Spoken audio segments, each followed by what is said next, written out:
Thank you very much for coming to the world premiere screening of the Invisible Organ documentary, presented by GWHT and the CALA campaign.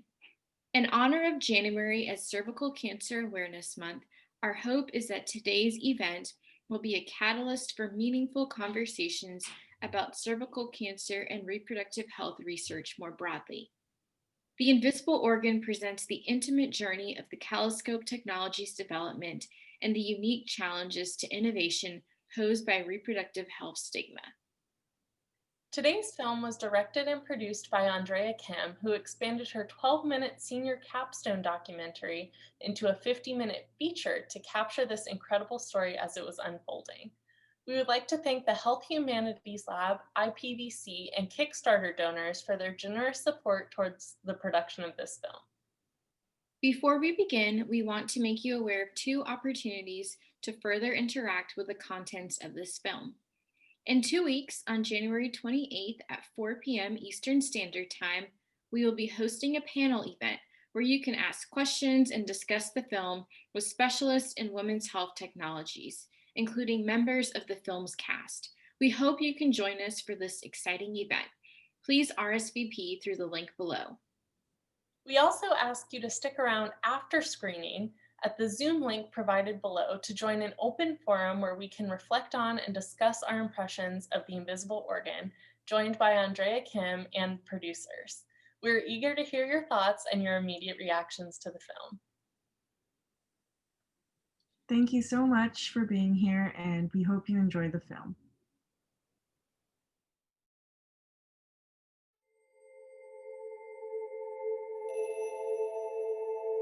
My first time of seeing the speculum, I got scared.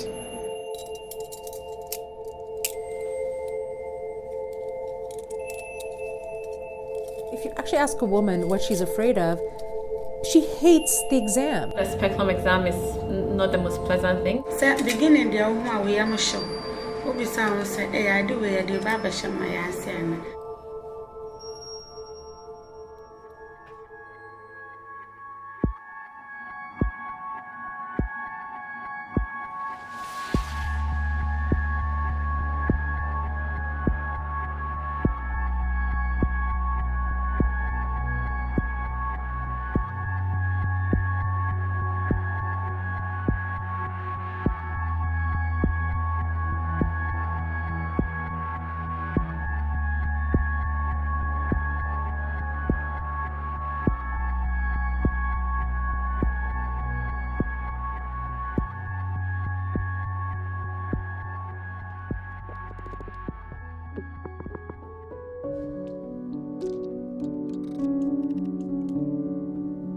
Throughout the 1960s and 70s, there were women's do-it-yourself healthcare movements, such as an underground abortion rights movement called Jane, and that was happening at the same time as the Our Bodies Ourselves collective in Boston.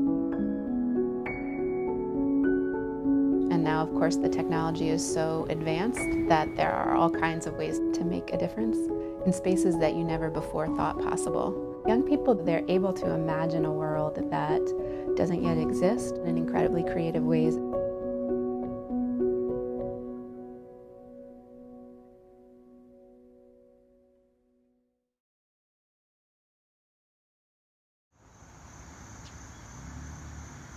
Oh, here I am. Here they are. These are students of mine. This is how I would call students up after I put a lesson on the board. And they would come up and I would make sure they read it and understand me as a teacher.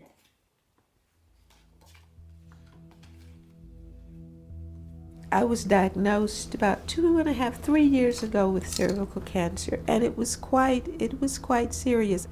One morning I woke up and I was bleeding. I went to the bathroom and I was bleeding. There was hemorrhaging from the vaginal area. Within maybe 45 minutes to an hour, I could not stop the flow of bleeding. It was that severe. The only thing I remember was saying emergency hemorrhaging, and it went downhill from there. They saw me right away. Nurses, doctors came rushing in because it was serious hemorrhaging. So I was admitted to Duke Hospital.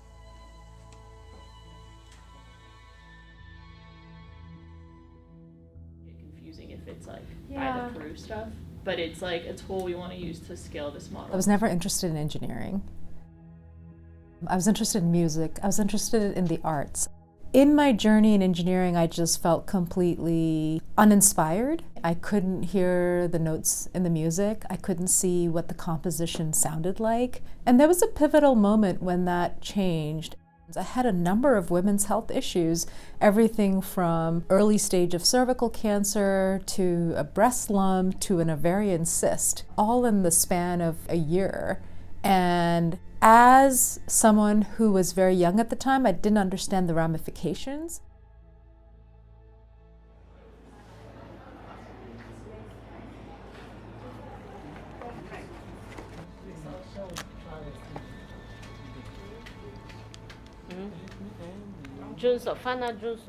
Unfortunately, we are getting younger women, age 34, 36, getting cervical cancer. And they come too late. Some come and there's not much you can do for the person. You take biopsies, the results come, it's very invasive. The whole person looks so sick and they are almost at the terminal stages. It's difficult. A young woman also went around complaining that she's bleeding continuously. But because they do not have the things to check on her, it was too late. The whole thing had spread into her body, metastasis taking place, and unfortunately we lost her. It is quite common.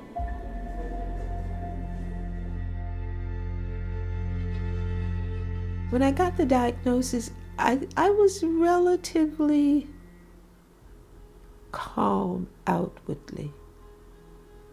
But inwardly, it put so many things into play for me. Am I going to die? What kind of debt would my children have to have because of my illness? I checked off each child and where they were in their lives. And then I thought about my one youngest daughter and I was like, oh, she's by herself. All of those things were real, but it was death that I had to look at it in a different way.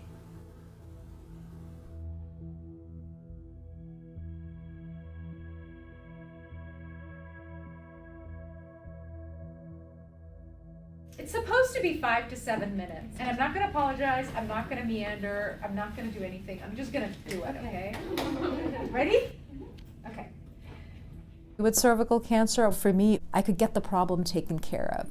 While I didn't suffer through it, I got all the care I needed. I found myself just naturally being interested in women's health and then finding areas where women felt like they couldn't get the care they need, make it to the care that they need, or simply didn't understand what care they needed in the first place. In low and middle income countries, the incidence of cervical cancer is staggeringly high. Ensure that they have increased access to life-saving diagnostic simultaneously and treatment services. I heard about a professor who was working on technologies for cervical cancer detection. I was curious, I wanted to learn more about what was she doing? Why was she doing it? So it was almost like I needed something to connect my life to engineering in a way that would make sense. I found out that we know so much about the biology of the disease, but this problem is actually getting exacerbated in many countries in the world. And at the same time, I also recognized how important it is in the field of engineering to do a lot of what we do in music. You keep making it better until you get to a point where there's harmony, there's a place where everything sort of works, but focus on how you can create an ecosystem to make something accessible to people who have very few resources. What I was trying to say is even when everything is available, it doesn't work. And I don't know if I made that clear. Like what I was trying to say is, yes, you've got the technology, you've got the political will, but women aren't showing up. And if women aren't showing up, then how do you fix the problem? And so here I was trying to say, okay, you've got these women dying, and they're dying because they're not actually going to the places that provide care. The government pays for it. Right? So you could argue, I'm going to put more technologies in there.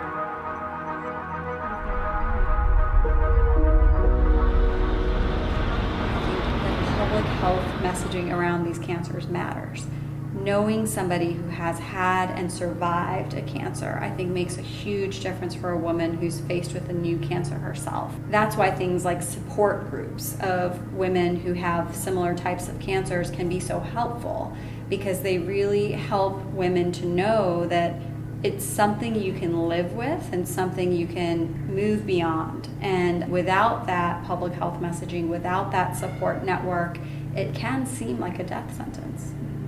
It's terribly constricting to get a diagnosis of something that just causes panic and fear in people. You get this diagnosis and you're sitting there, and in a very short space of time, you have to really do whatever it is people do inwardly, to let go. You have to trust that the team of doctors will move into action as a team and do whatever needs to be done. And I'm using myself as an example because I do know that other people didn't have that. I could articulate what I needed. Those subtle things can alter outcomes. I really believe that. You're terrified because you're ill. You're terrified because you know outcomes in this particular thing. I think oftentimes it's just a lack of knowledge or inability to make these things happen. You don't have insurance. When you get this incredible number of strings, it just weaves a tapestry that is not as strong as it should be. Unfortunately, people don't come for screening when they don't want to know their status at all. They are scared. Psychologically, they are not too comfortable coming for the screening. They just don't know what the whole thing is about. Please, what is she coming in for? Pap smear. Pap smear. Has she done it before? No. This is your first time?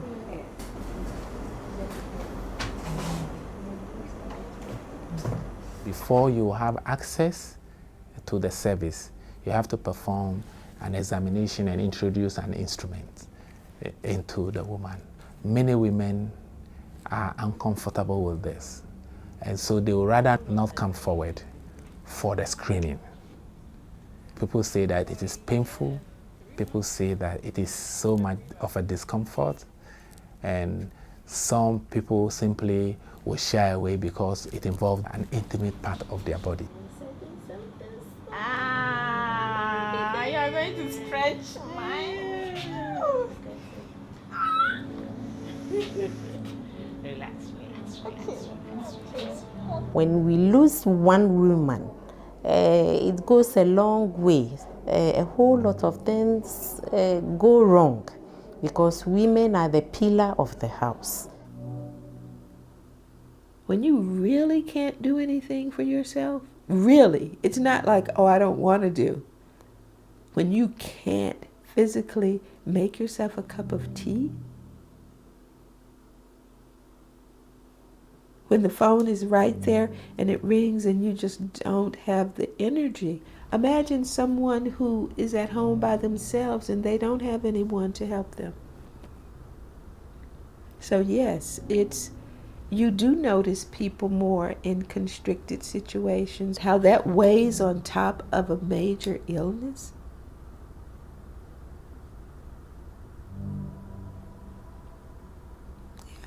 It is. We can see why there's a disparity in health outcomes. No matter how long you live after a diagnosis, you did live.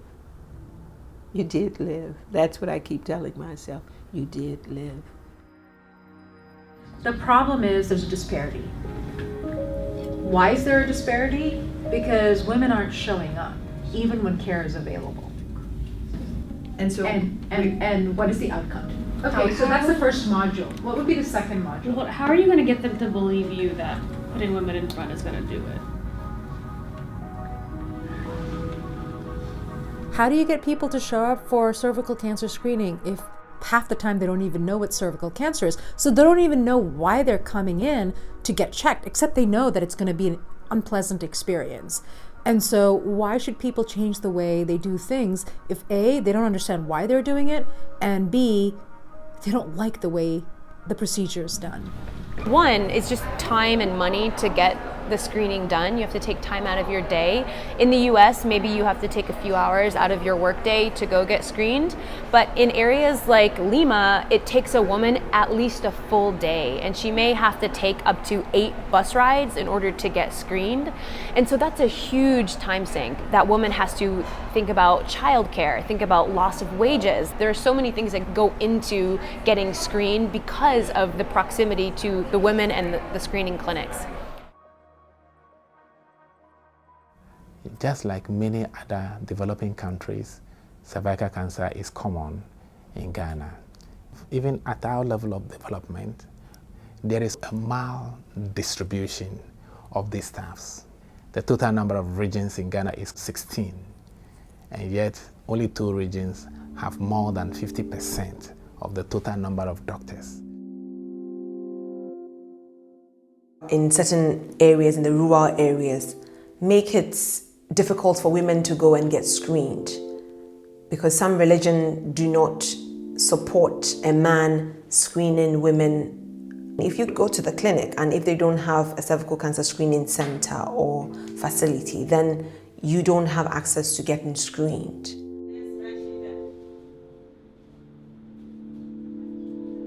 A woman brought the mother who has menopause. She's over 60 years. The woman complained of low abdominal pain and bleeding from the vagina. When she came, she said they've gone through every clinic that they know of. They live in the central region of Ghana. This woman had to go through every clinic complaining, I'm bleeding, but nobody had that courage to take a speculum and inspect the vagina and then the cervix. Straight away, I know the woman is having something abnormal down there, but because other places have not the service personnel to take care of them, then it becomes more difficult. So they had to travel all the way from Central Region to Accra. So she came and then we examined the vagina. Her cervix was, you could see that there's something gone wrong. So we called in the gynae specialist and took a biopsy. It came out that she had squamous carcinoma, and then she was referred for further treatment. So who recommended it for you? I am happy she at least had the treatment done for her. But when it comes to midwives and nurses, then we are limited. We don't have too many people trained to check on the pelvic area, and that is a challenge. We are still trying to see that it is rolled into the normal service that we provide. So you go to every clinic, you can have the test done. It is already high as an out-of-pocket payment in our country, so a lot of people are deterring from paying extra to the already high out-of-pocket payment for certain health needs.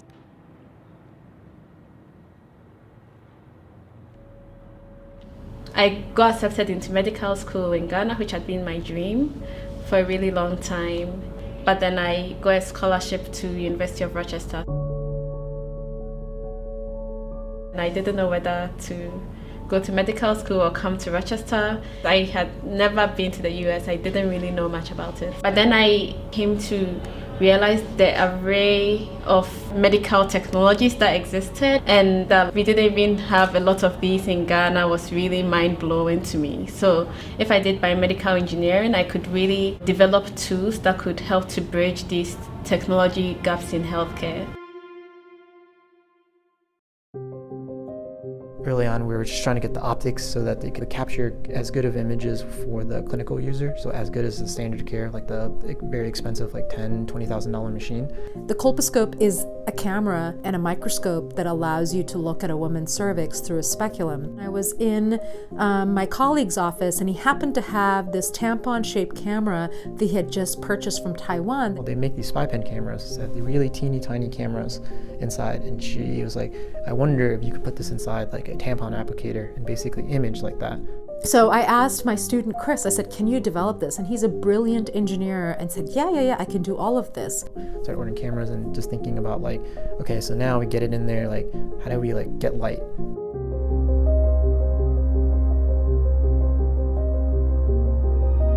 Traditionally I was like, well, we can use fiber optics, we can do all these other things. So the LEDs, contact-based spectroscopy system, basically a technology where we shine light with a probe that touches the tissue, the light that's like absorbed or scattered. We can figure out that information by measuring how much light comes back to the probe and then use that to quantitatively assess if there's disease or not disease. And lo and behold, I thought, this is it. This is it. We've got to build this tampon-like camera. Miniaturizing the system, reducing the electrical costs of how much power it requires to run it so you can run it off batteries, and then reducing the weight and size so that instead of being something that's like 150 pounds, like on a stand, then you couldn't never see someone putting this on the back of a bicycle or a motorcycle, going village to screen, when you have something that actually fits into your coat pocket. So that way it can be transportable. And then how do we integrate that with the increasing ubiquity of smartphones and tablets, because it's lower cost computing, but they're still very powerful computers. You can design something that's very awesome, but if it's so fragile that people that need to use it can't use it, then it's not really a solution at all. So it's better to have that problem clearly defined so you can help design and kind of refine the technology to better fit and solve the problem versus forcing a problem to fit by doing like key informant interviews and surveys and then going out and speaking and observing, like doing clinician, like health provider screening. You see like what they're doing and then you ask for their input, and it helps you figure out what areas need to be innovated and what can be applied. But it's really important that the patient is the end person to benefit. I never let go of women don't like speculums. And so I told Chris, we still need to keep trying. Amy had this vision way back when, and it was kind of difficult sometimes for us to see which way it's going, but like she had this vision for the future, and then she had the will and the fortitude where everyone else kind of pitched in to help get it done, get it to that stage. I was busy in lots of grocery stores getting whisks and different kitchen appliances, trying to think of how we could open up the vaginal walls. And so at that time, I was interviewing a student for graduate school, Mercy Asiedu, who was at the University of Rochester, and she was very quiet and very soft-spoken. She said, I'm really interested in women's health. And I just thought to myself, I wonder if she'd be interested in this project. And then she went on to say, well, I have a mechanical engineering background. And I thought, wait, this can't be true. Like, this is too good to be true. She was doing exactly what I wanted to do, really combining biomedical engineering and global health. I looked at her and I said, would you be interested in this project? And she said, yes. And I remember, like, within a month of coming here, she and I were like on the same wavelength. Here I had my whisks and she was thinking of petals on a flower. I knew that I'd found someone who was thinking like I was, and someone who could relate to me and I could relate to. So I met Julia, I think sometime during my first year. And when I first met her, that's our first conversation was about, oh yeah, you're from Ghana, I'm from Ghana too. And I think it gave us this, like, a shared passion for what we are doing. Patient, focusing the device. I'm Mercy, and today I'll be walking you through how to use the color device to manipulate your cervix. The image on a smartphone, as you can see here. So when I started off, there were all these prototypes. The vaginal walls are actually, there's high pressure stairs. There's all this muscle in the way, covering the front of the cervix. It was a design challenge. The prototypes that I had before were like a mini speculum at the tip of the shaft, but the vaginal walls were just coming in all directions, left and right, and covering the view of the cervix. So I tried with another prototype that went in 3 directions to kind of expand in a more 360 way. But wherever there was space, vaginal walls would just come through. The prototype changed so drastically, so like we talked through like all the different ideas we had. So making it like sharper or smoother, or like trying a different like locking mechanism. I mean, some of our designs were grotesque. We can lose ourselves in the engineering even if we're sensitive to women's needs, because if you're developing it for someone else, you don't really understand what it takes from an aesthetic or a form factor perspective. We'd get together, and I have to tell you, it was anything but precise. In other words, there was no rules. There were no ways to figure out what women would want without actually putting it in and seeing how it felt. That was a challenge, right? There are no books that say, okay, this is how women feel, and this is what would work well on a scientific level, right? You just kind of have to ask a woman. So essentially, I became the volunteer for the woman who would ultimately embrace the device. And we sort of had this thing going where she'd be like sneaking it into my bag, and I would take it home, and I would wait for my kids and my husband to leave, and then I would go to town with it. It was just... She was telling me about it, and she was like, this was really painful. Like, I think she even texted me. She was like, Mercy, it clamped my cervix. Because she closed it. She tried to close it before pulling it out. And it clamped on really tight and wouldn't let go. It was clamped on Nimi's cervix. But that's what it took. It took 3 years of trying to find my cervix. And then there was this one time when I was at the grocery store and I saw a Diva cup. I bought it and I gave it to Mercy, and Mercy started putting Diva cups on some of the designs that she had. But the Diva cup led to this idea of building a tampon with a tip that looks like a flower. So not one that where the petals open and close, but simply one that looks like a flower. You have a stem and you have this beautiful calla lily, and essentially that is your design. And there was still some work to do. The calla lily was fairly blunt. It was very symmetrical all around on the tip. And then we worked with our collaborator who said, you see the cervix nudges up, down, bottom, side, whatever. Why not make it asymmetrical? Maybe the lip of this calla lily can just protrude out a little bit more so that when you put it in, you essentially sort of nudge the cervix into place. And it was just unbelievable.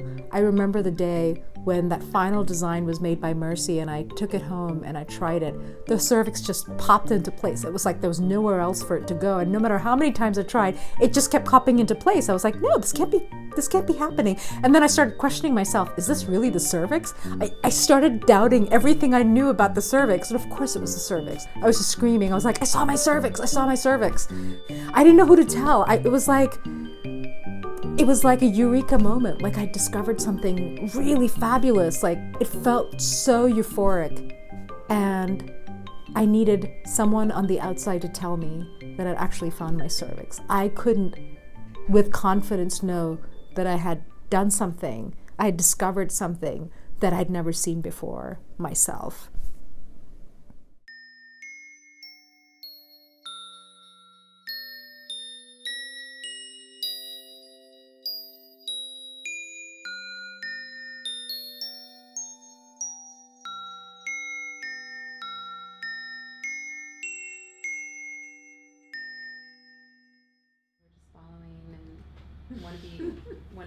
I had met Nimi Ramanujam a couple years earlier in a faculty fellowship, and then in December of 2016, she said, come on, I've got a great idea. And so we went out to dinner, and she had an iPad, and she said, let me show you something. And she began to just flip through the iPad, and as she paged through them, she would tell me what were certain markers of health and disease. And I literally felt myself blush, and I just paid attention to that. As Nimi was talking to me, I realized, one, I didn't know what my cervix or anybody else's cervix looked like. I felt enormous shame that I didn't know where it came from. She said, we have a big problem, and said, but nobody's going to be able to use this technology if we can't figure out how to take this shame and stigma that women themselves feel about their reproductive organs away. And she shared some personal stories, and before we knew it, we had found reasons to connect. Nimi from the beginning knew that if we didn't get to that deeper layer of people's lived experience, we were going to fail to have this technology be helpful in the prevention of cervical cancer because women simply weren't going to use it. We're thinking like, how do you evaluate how the coloscope is being used at home? Is this something that would help women to understand their anatomy better? How do you gauge that? We have the coloscope being able to connect to a phone, so I can just view your cervix, and then you still have like the tool in your hand to be able to record your reflections. So that's how the idea came about, to be to get women's thoughts and kind of make a connection between the personal use at home and then the things we are doing in the lab. As we learn more about women's experiences using the CALA, we're going to be able to refine the actual medical protocols as well. Those two things continue, I think, to reverberate back and forth, the technology itself and hearing stories about how women are experiencing it.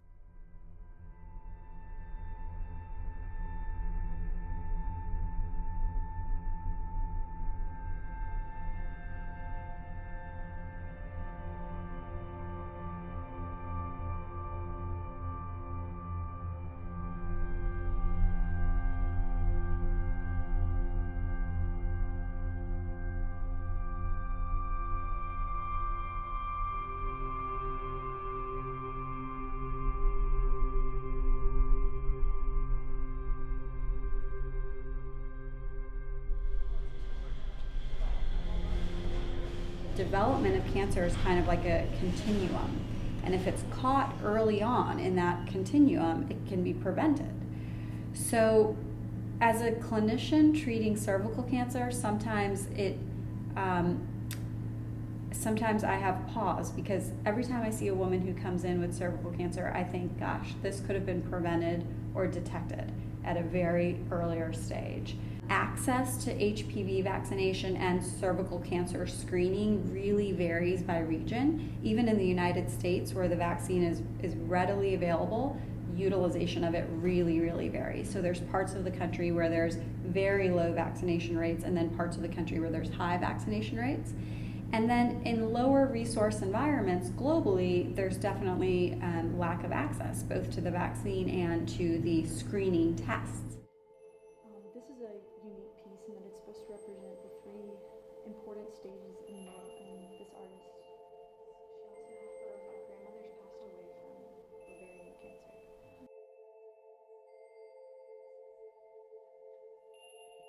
I grew up in rural North Carolina in a conservative small town. When I was, I think, 13, I went in for regular care with my primary care physician and my mom, and they offered the HPV vaccination, and my mom said no. She had no idea there was a connection between HPV and cervical cancer. You can imagine a mother who is conservative in her values and who raised her daughter to not have sex before marriage, how that mother might, without the proper information, might immediately say, nope, that's not for my daughter. My daughter will not be sexually active until she's married.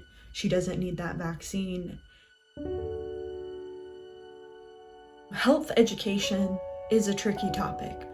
You are often told that information in, a tiny exam room, or you can be told it in, a pamphlet or a 5-minute video that's just thrown up in your classroom. That just doesn't always work. It's hard to connect with information when it's sanitized, when it's reduced down to a very unemotional and detached, really, manner. It's hard to sometimes see how that important life-saving health information relates to your own body and your own health, and it's easy to ignore. Why is that? Why do we hide the secret garden, and what does that mean?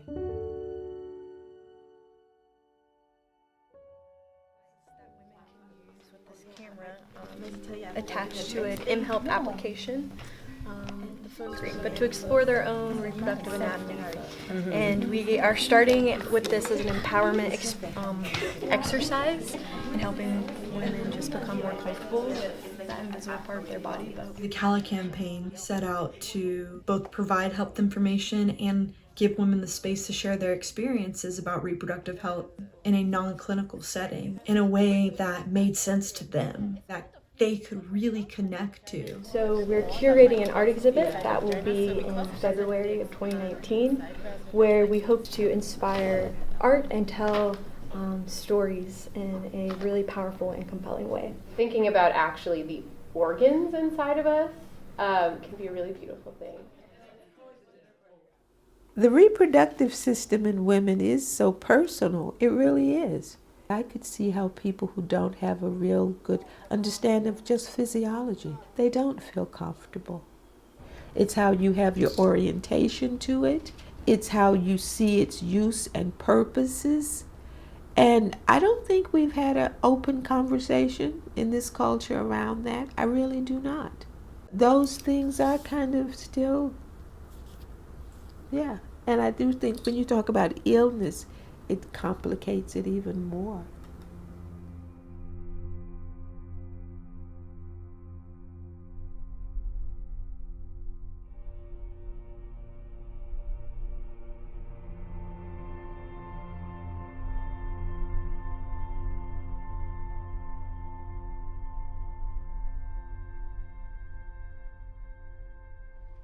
Being a hairstylist, a lot of people, they share with you their, most trusted situations and issues and confide in you. And so I've, just been able to take all of those experiences as fuel in making my art, because my art is woman-centered, and I use all of those stories from everyone that I meet. There's one illustration that I found of a narca. She had a fistula, and she endured 30 operations without anesthesia. It was shocking, but also believable. So many African American women and just women of color in general are viewed, just like her story, as if they don't feel as much pain, they don't need as much medication, or just not given the same level of care. And I wanted to think about who this woman was, what was her pain, what made her smile, just the small little things, So the portrait is a way to give her a little bit of humanity, where her name is being remembered. I see her story in so many women that I encounter every day. I thought, who would she be if she wasn't born in the 1830s? Not showing her in pain or suffering, but I wanted to make her more than a victim, but more of a goddess.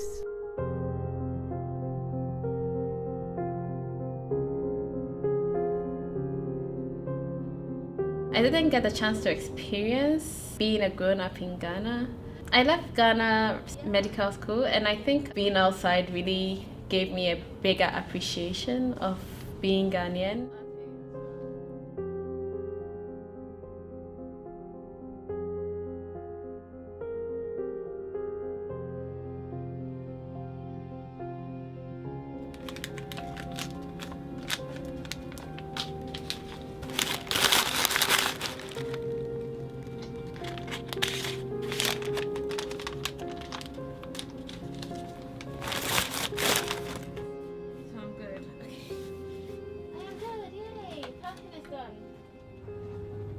I feel a lot of responsibility and anxiety. What if I came and it didn't work? I didn't want to bring something that wouldn't work.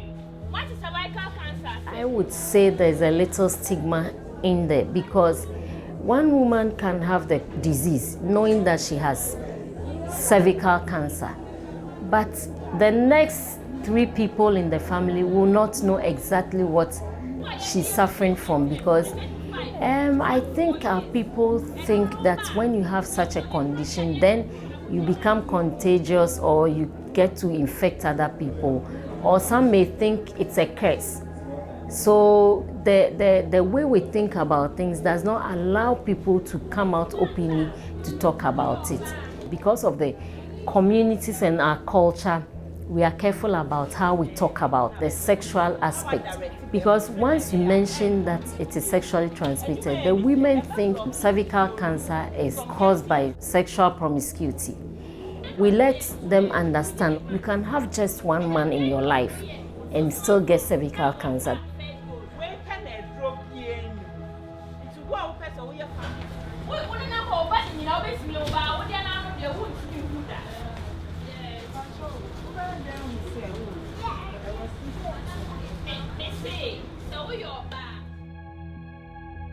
We all believe that there's a God and there's an enemy too. So we always want to protect ourselves, so we go to church. If you are a Muslim, you want to pray. There's always a controversy. They listen to nurses in the hospital, and when they go home too, they pick the house one. But when they have problems, they rush back to read the nurses again. So that is just the problems Ghanaian women, typical Ghanaian women are having.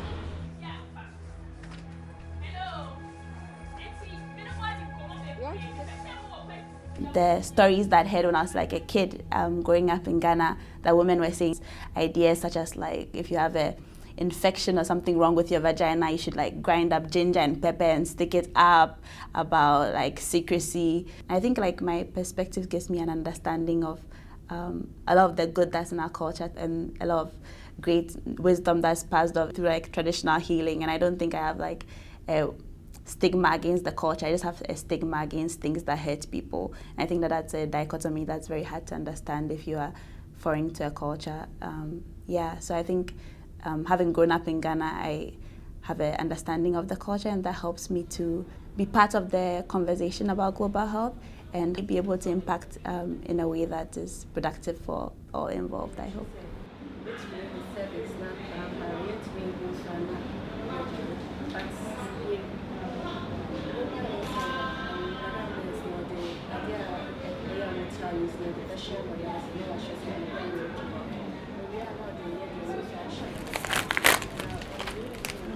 Can you rotate it a little bit so that we can get this side? Oh, a bit more. Okay. Now, if you take that out, let me put this down. If you take out just the camera,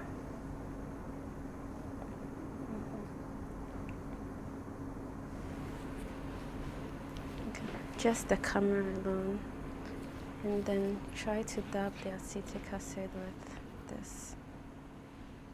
Who's to say how long we will live after all of this treatment that we've had? Who's to say? It could be 10 years, it could be 15, it could be whatever.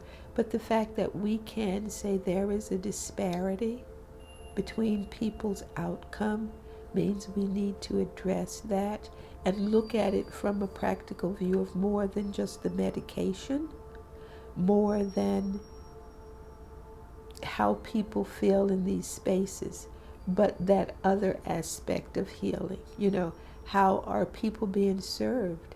Anytime you can monitor and say for sure how outcomes happen based on race, economic resources, and that kind of thing, then you have a place to start to try to do something about it. It's okay. The cervix is so small. Oh, you have different sizes? Yes. We have two main sizes. Coming in.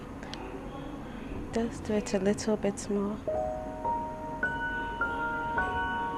Just a bit more. So when you move it to the right, then you can get the left. No, say na biya you baby na sports no.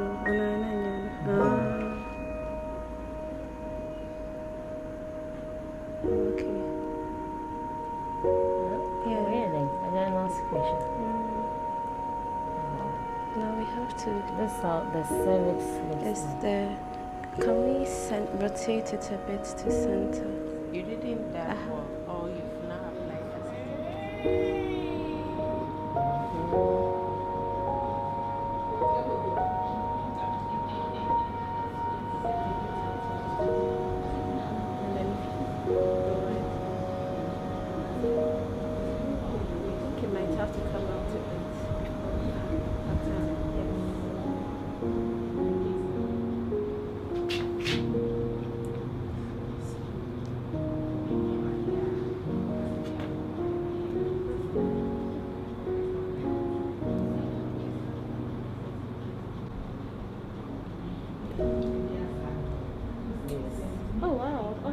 Wow. Hey, Shnes. Come here. She wants to see. Oh, we took a picture. Let's see. It's too good to. Yeah. Wow. You take the picture from here so that you see the color. My cervix is fine. Very fine. Initially, some women were a bit apprehensive, which is understandable because they had come in for a standard screening. But eventually, 1 or 2 women decided to give it a try. And after that, they went to tell their colleagues about how they were able to see their own cervix and how it was not painful and how it gave them a sense of empowerment about doing something that the doctors usually do, and how it was a little bit fun. And I think that that's a testament to how women are really curious about their bodies. And also I think one of the great parts of Ghanaian culture, the idea that like women have a lot of solidarity for each other and there's a lot of knowledge that's passed on between women. And I think that women are a lot more open in Ghana to discuss things among each other and try new ideas. If one woman says, I tried this crazy thing and it was fun, you should do it too. And that women actually respond to that, especially so quickly, and to something as like very intimate or private, or something that might be shunned, and to see it more as a celebration, and that being anchored by a trust in each other. I think that was really beautiful. The better your systems and the higher your women survive, the higher your socio-economic development. So that is how it is. It is a very fairly accurate measure of the state of socio-economic development of a country. We are now fighting for equality. We're now empowering women in this part of the world. And if we have to suffer disease, we wouldn't be able to reach where we want to reach. Cervical cancer is a preventable cancer. So why wait for it to kill women when we can prevent it? Our patients are so strong. They really endure a lot. They face these diagnoses with a tremendous amount of bravery and grace, really. And it's really given me the really kind of an awe of what women are capable of. Once you put in the camera and the woman sees it, it's even beautiful. All the women who come in will see that there's an improvement and things have changed from the old to new.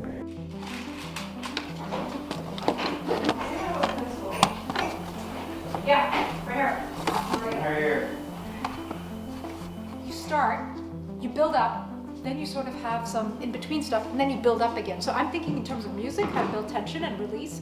I really feel that there's a huge amount to be celebrated in terms of overall women's capacity to give life, and that this is something sacred. It's a sacred portal. It's not just functional. And I think art, better than any other field, can really pay attention to and uplift the sacred. So for me, having some visual representation of the cervix is vital.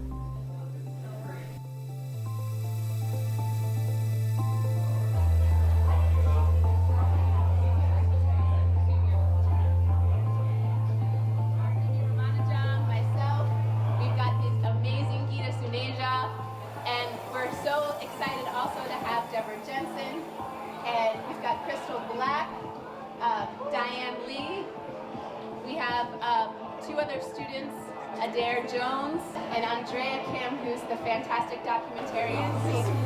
So we're very pleased to welcome everyone tonight.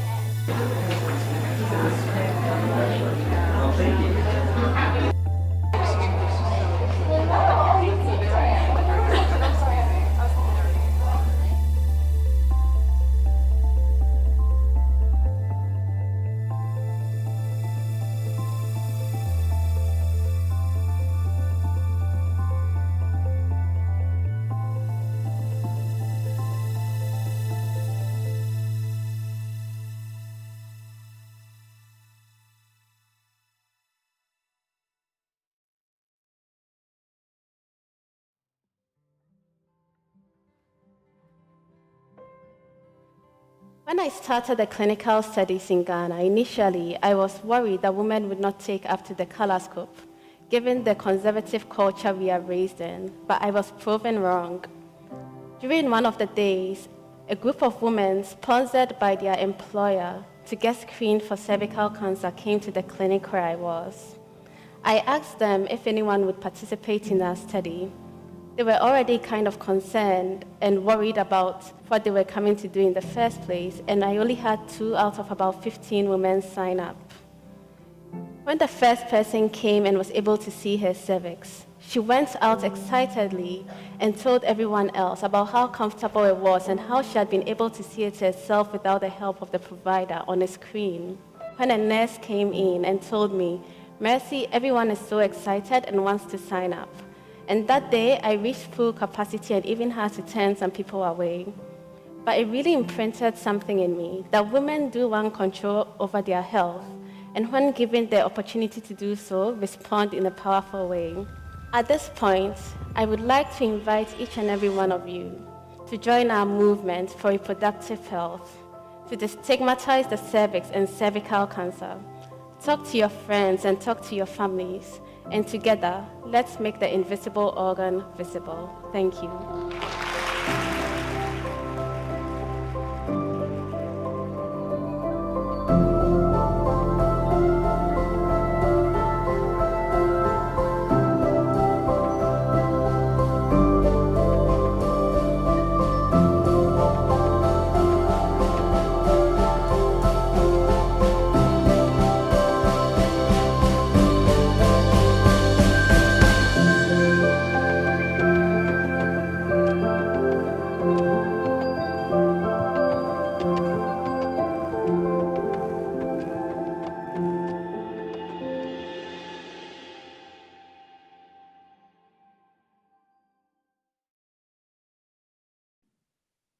Thank you for joining us for the Invisible Organ Screening. We hope you enjoyed the film.